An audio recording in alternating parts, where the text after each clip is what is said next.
సందర్భంగా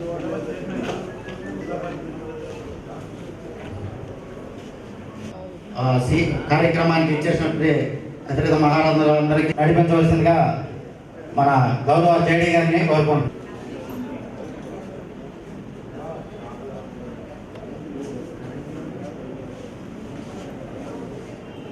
అన్ని జిల్లాల నుంచి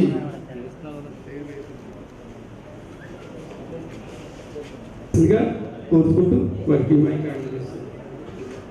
జగన్మోహన్ రెడ్డి గారి నాయకత్వం, జగన్మోహన్ రెడ్డి గారి నాయకత్వం, జగన్మోహన్ రెడ్డి గారి నాయకత్వం.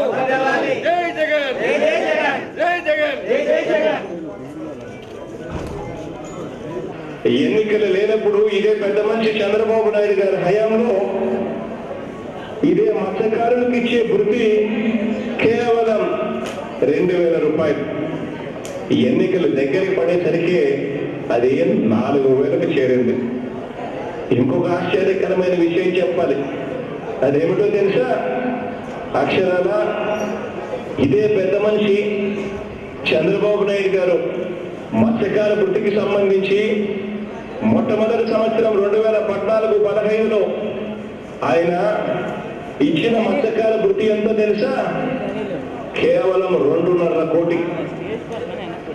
ఇదే పెద్ద మనిషి చంద్రబాబు నాయుడు గారు ఎన్నికల నాటికి చివరి సంవత్సరం 2018-19లో ఆయన మత్స్యకారులకు ఇచ్చిన వృత్తి ఎంతో తెలుసా? కేవలం 32 కోట్లు. ఇంకో విషయం చెప్పాలి. ఆ పెద్ద మనిషి పరిపాలన చేసిన 5 సంవత్సరాల కాలంలో కలిపి ఈ పెద్ద మనిషి ఇచ్చిన వృత్తి ఎంతో తెలుసా? కేవలం 104 కోట్ల రూపాయలు.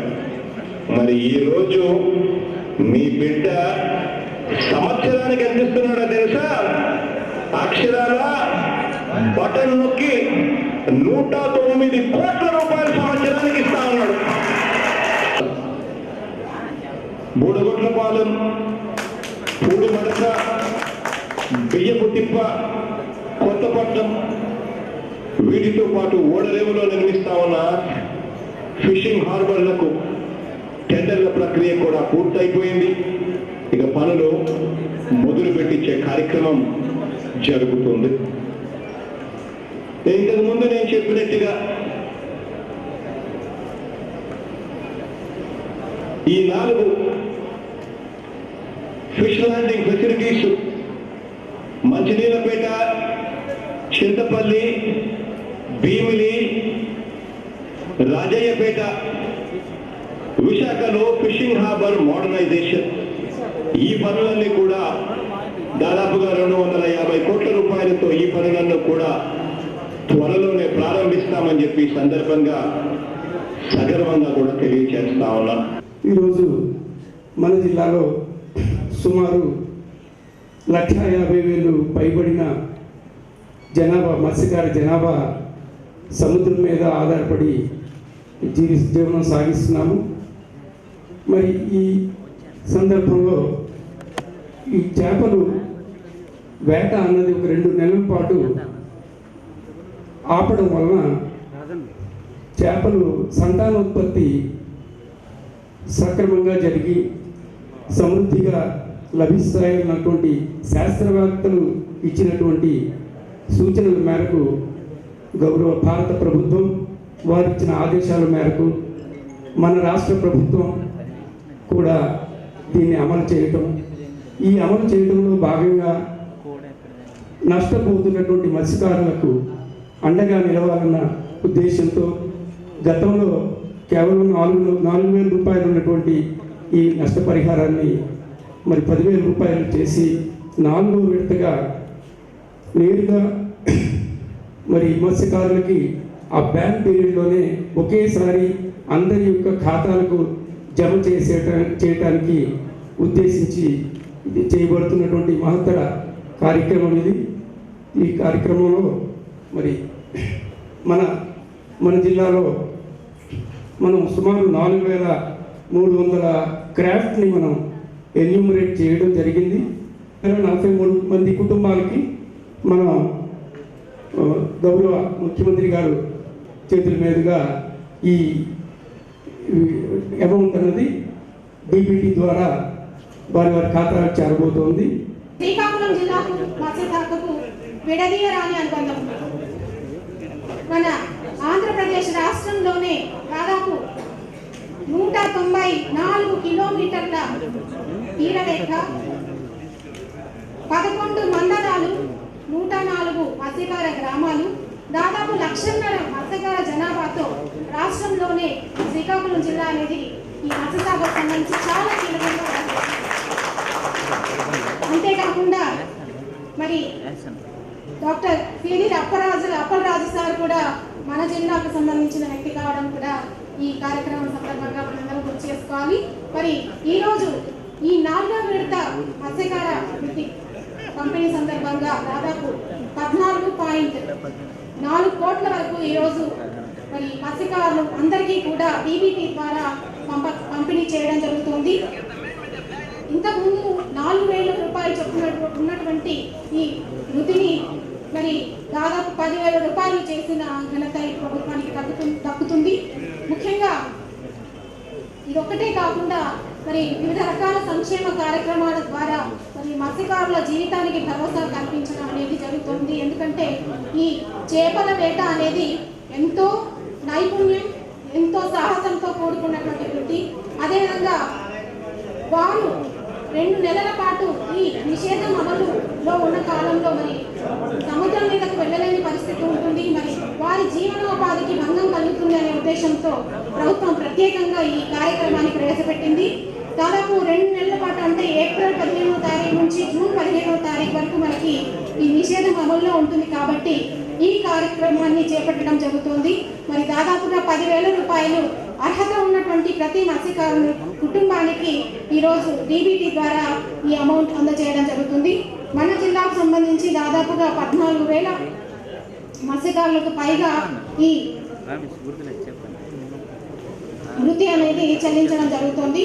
మన ముఖ్యమంత్రి గారి ఆలోచన విధానం ఇవాళ రాష్ట్రంలో ప్రతి ఒక్కరికి ఈ ప్రభుత్వం వచ్చిన తర్వాత జవాబుదారీగా ఉండి అందరినీ ఆర్థికంగా బలోపేతం చేసే దిశగా చేసే ప్రయత్నాల్లో భాగంగానే ఇవాళ మత్స్యకార సోదరులందరికీ కూడా మత్స్యకార భరోసా కార్యక్రమం మరి ఇవ్వడం జరుగుతోంది. అంతేకాకుండా అనేక రకాలుగా ఎన్నెన్నో కష్టాలు పడి సముద్రంలో మరి ఆ జీవితం ఏ క్షణం ఎలా ఉంటుందో అన్నటువంటి వృత్తి వాళ్ళది. అయినా కూడా వారు సంపూర్ణమైన రక్షణ ఇచ్చి ఆపదలో వారికి ఆదుకోవాలి, వాళ్ళ ఆర్థికంగా స్థిరపడాలన్న లక్ష్యంతో ఈవేళ కార్యక్రమాలు జరుగుతున్నాయి. మరి ముఖ్యమంత్రి అన్ని రకాలుగా ఆలోచన చేసి ఈవేళ అనేక కార్యక్రమాలు ఇప్పటికే చేపట్టడం జరిగింది. మరి మత్స్యకార సోదరులు వారి జీవనం చాలా కష్టమైనటువంటి జీవనం. మరి పెద్ద ఎత్తున ఉన్నటువంటి మన శ్రీకాకుళం జిల్లాలో కూడా సుదీర్ఘమైనటువంటి సముద్ర తీర ప్రాంతం ఉంది. అలాగే మత్స్యకార సోదరులు కూడా చాలా పెద్ద సంఖ్యలో ఇక్కడ రాష్ట్రంలో ఈ జిల్లాలో ఉన్నారు. వారందరికీ కూడా అండగా ఈ ప్రభుత్వం, ఈ వైఎస్ఆర్ నాయకుడు మన ప్రీతం ముఖ్యమంత్రి గారు ఉన్నారు. అలాగే ఇక్కడ ఉన్నటువంటి జిల్లా నాయకులు కూడా మత్స్యకార సోదరులు కూడా గౌరవించి వాళ్ళని కూడా గౌరవప్రదమైనటువంటి స్థానంలో ఉంచాలన్న ఆలోచనతో మేమందరం ఉన్నాం. మన పెద్దలు అనుభవజ్ఞులైనటువంటి సీతారాం గారు, అలాగే ప్రసాదరావు గారు, ఇతర నాయకులందరూ మనకు ఉన్నారు. అలాగే నా సహచర అనేక మంది ప్రజాప్రతినిధులు ఉన్నారు. మనందరి తాలూకా లక్ష్యం ఒకటే, ఈ జిల్లాలో ప్రగతి పనులు నడిపించడానికి గౌరవ అధికారులతో సహాయం తీసుకుంటూ అన్ని కులాలను కూడా గౌరవించుకొని మన ముఖ్యమంత్రి ఆలోచన అర్థం పట్టే విధంగా మనం కలిసి పనిచేద్దామని తెలియజేసుకుంటూ, మనందరికీ తెలుసు మత్స్యకారి జీవితం ఎలా ఉంటుందో మనందరికీ తెలుసు. వేటకెళ్తే తిరిగి వస్తారా లేదా అన్న కూడా కొన్ని సందర్భాలు కూడా చాలా ఉన్నాయి. అలాంటి కుటుంబాలన్నింటినీ కూడా ఆదుకోవాలని, అలాగే వేట నిషేధం టైంలో మనకి 10,000 సుమారు 10,000 మనకి జగన్మోహన్ రెడ్డి గారు మత్స్యకార భరోసా అని చెప్పి మనకి వేట నిషేధ కాలంలో ప్రతి ఒక్క మత్స్యకార కుటుంబానికి ఆర్థిక సాయం చేస్తారు. గతంలో అది 4,000 ఉంటే ఇప్పుడు అది 10,000 అయింది. అయితే ఇప్పుడు మన రాష్ట్ర వ్యాప్తంగా సుమారు 1,08,755 మంది మత్స్యకారులకి ఇవాళ మనకి కోనసీమ అనుకుంటాను, కోనసీమలో ఆయన ఒక్క బట్టలు నొక్కితే సుమారు నాకు తెలిసి 109 కోట్లు అనుకుంటాను. నేరుగా బట్టలు నొక్కితే ఇవాళ అందరు మత్స్యకారులందరికీ వచ్చేస్తుంది. అయితే ఇక్కడ నేను ఏం చెప్పదలుచుకుంటున్నానంటే మనకి కాకినాడ అంటే మనకు సంబంధం లేదు, అయినా సరే నేను చెప్తున్నాను, కాకినాడ కోనసీమ అటువైపు మనకి ఎన్జిఓస్ దగ్గర ఈ పైపింగ్ డ్రిల్లింగ్ చేసడం పనుల వల్ల చాలా మంది మత్స్యకార కుటుంబాలకి పాపం వాళ్ళకి ఉద్యోగాలు లేక వాళ్ళు ఏ పని వేటకి వెళ్ళలేక ఉన్న వాళ్ళందరికీ కూడా సుమారు 23,000 మంది మత్స్యకారులకి నెల 11,500 మన జగన్మోహన్ రెడ్డి గారు ఆ ఎన్జిఓలతో మాట్లాడి 4 నెలలు అంటే సుమారు 46,000 నెలకి 4 నెలలకి ఆయన వాళ్ళతో మాట్లాడి ఇవ్వడం జరుగుతుంది. అంటే మత్స్యకారులకే వీళ్ళకే కాకుండా ఆర్థికంగా చేయలేని వాళ్ళందరికీ కూడా ఎంతో సాయం చేస్తున్నారు. మనందరికీ తెలుసు, ఇప్పుడు మనకి ఇక్కడ వైజాగ్లో హార్బర్ ఇప్పుడు అది వినూతంగా తీసుకొని సుమారు 150 కోట్లతో దాని అంతర్జాతీయ స్థాయికి తీసుకెళ్ళడమే కాకుండా మనకి రానున్న కాలంలో ఇంకా అభివృద్ధి చేయాలనే దిశగా ఆయన వెళ్తున్నారు. మరి మీ అందరికీ కోసం అని చెప్పి ఎక్స్గ్రీషియా కూడా 5 లక్షల నుంచి 10 లక్షలు కూడా చేయడం జరిగింది. మరి మన ప్రభుత్వం ఏంటంటే ప్రతి ఒక్కరిని ఆదుకోవాలి, ప్రతి ఒక్కరికి అభివృద్ధి చేయాలి, వాళ్ళు ఆర్థికంగా నిలబడాలి అని చెప్పి ఎన్నో సంక్షేమ పథకాలు పెట్టడమే కాకుండా అన్నీ కూడా మన ఇంటి వరకు చేరవేస్తున్న ప్రభుత్వం ఏదైనా ఉందంటే మన జగన్మోహన్ రెడ్డి గారి ప్రభుత్వమే.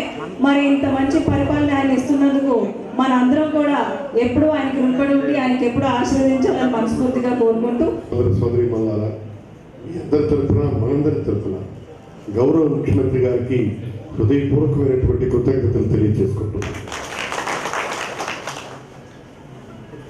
ఎందుకంటే ఆయన ఎప్పుడో చెప్పారు, బీసీ అంటే ఈ దేశానికి బ్యాక్ బోన్ కాస్ట్, అందులో ప్రధానంగా మత్స్యకారులు. సోదరి కృపారాణి గారు చెప్పినట్టు జీవనం కోసం జీవితాన్ని బలిపెట్టి ఫలం పెట్టే ప్రయత్నంలో ఇవాళ జీవనాన్ని కొనసాగించాలని చెప్పి ఈ జీవన యాత్ర కొనసాగిస్తున్నారు. వెళ్ళేటప్పుడు ఇంటి దగ్గర చెప్తారు వేటకి వెళ్తారని, వచ్చేటంత వరకు తల్లి బిడ్డలు భార్య పిల్లలు సముద్రం వైపు ముఖానికి చెయ్యి అడ్డు పెట్టుకుని వస్తున్నారా లేదని చూసే ప్రయత్నం, ఎదురు చూపులు చూసే ప్రయత్నం. వచ్చేటంత వరకు కూడా గ్యారంటీ లేదు. ఆయన చెప్పినట్టు పంచిభూతాలతో పోరాడుతున్నారు, సముద్రంలో అలజడి రేగినటువంటి అలలతో పోరాడుతున్నారు. గ్యారంటీ లేనటువంటి బతుక్కి ఇవాళ ఒక భరోసా కార్యక్రమాన్ని ఇచ్చినటువంటి గొప్ప నాయకుడు, మానవతావాది. నన్ను అడిగితే మీరు ముఖ్యమంత్రిగా ఆయనకు ఓటేస్తారా, మానవత్వానికి ఓటేస్తారంటే నేను జగన్మోహన్ రెడ్డి గారికి ఆయన మానవతావాదానికే ఓటేస్తాను. ఇది great humanist rather than chief minister. కాబట్టి ఇన్ని గొప్ప సంక్షేమ కార్యక్రమాలు అమలు చేస్తాయి. జనరల్గా మన దేశంలో కులాలు అనేక ప్రమాణాలతో వర్గీకరించబడ్డాయి. వృత్తి కులముగా ఉన్నటువంటి వాళ్ళు ఈ దేశంలో చాలా మంది ఉన్నారు. చేపలు వేటాడటమే కులంగా మత్స్యకారులు, దేశంలో ఎక్కడైనా మత్స్యకారులు. తర్వాత మనకి నేతనేసేవాడే కులం వృత్తి,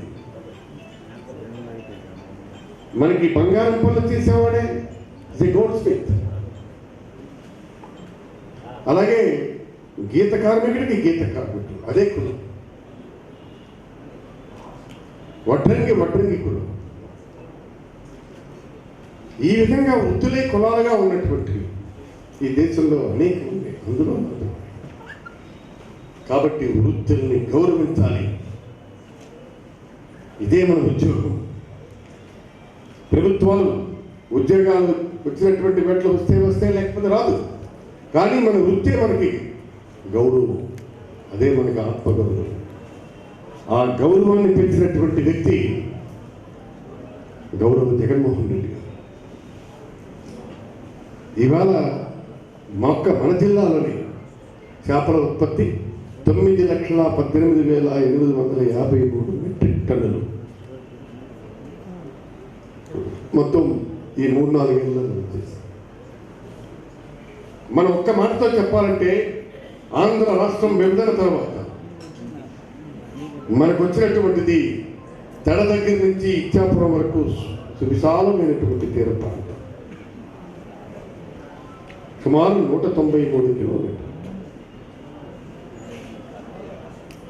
ఉప్పుటేరే ఇచ్చారు మనకి, క్రీమంతా కొట్టేసినాడు చంద్రశేఖర్.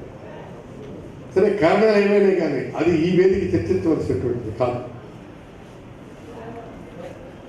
అందుకే జగన్మోహన్ రెడ్డి గారి నిబద్ధత అంటే మీకు చెప్తున్నాను నేను. ఆయన గడిచిన ఎన్నికల్లో మనకి రైతులకు రుణాల మాఫీ కోసమంటే మనం ఇవ్వలేని సీతారామయ్య. దానికి కారణం ఆంధ్రప్రదేశ్ రాష్ట్ర విభజన చెప్పారు. దానికి శాస్త్రీయ దృక్పథంలో ఉన్నటువంటి సమస్యలు ఏమిటండి. కాబట్టి ఆ విధంగా దీన్ని ఇప్పుడు మనం పెద్ద ఎత్తున కోస్టల్ కారిడార్ని ప్రమోట్ చేసుకుంటాం. దీని ద్వారా మనం ఎగుమతులు చేసుకునే పరిస్థితిలోనే ఈ రాష్ట్రానికి పెద్ద ఆదాయాలు వచ్చే పరిస్థితి మనం తెచ్చుకోవాలన్నటువంటి ఆలోచనతోనే ఇవాళ ఇవన్నీ చేస్తున్నారు. ఇప్పుడు మనం చెప్పాము, చాలామంది మనకి ఫిష్ వాటర్ ఎక్స్టెంట్ 97.75 హెక్టార్ల మన జిల్లాలో ఉంది. దాన్ని బేస్ చేసుకొని మనం ఇవన్నీ టేకప్ చేస్తున్నాం. అలాగే హార్బర్స్, అట్లాగే పోర్ట్స్, ఇవి ఇంకా ప్రమోట్ అవుతాయి. నీకు అల్టిమేట్గా మన శ్రీకాకుళం జిల్లానికి ఇదొక్కటే ప్రధానమైనటువంటి ఆర్థిక వనరులు సంపాదించి పెట్టే, ఇది మన జిల్లాకే కాదు ఈ రాష్ట్రానికి కూడా. ఇవాళ హార్బర్లతో పాటు, పోర్టులతో పాటు ఫిష్ మార్కెట్స్ కూడా పెద్ద ఎత్తున ప్రమోట్ చేస్తున్నారు.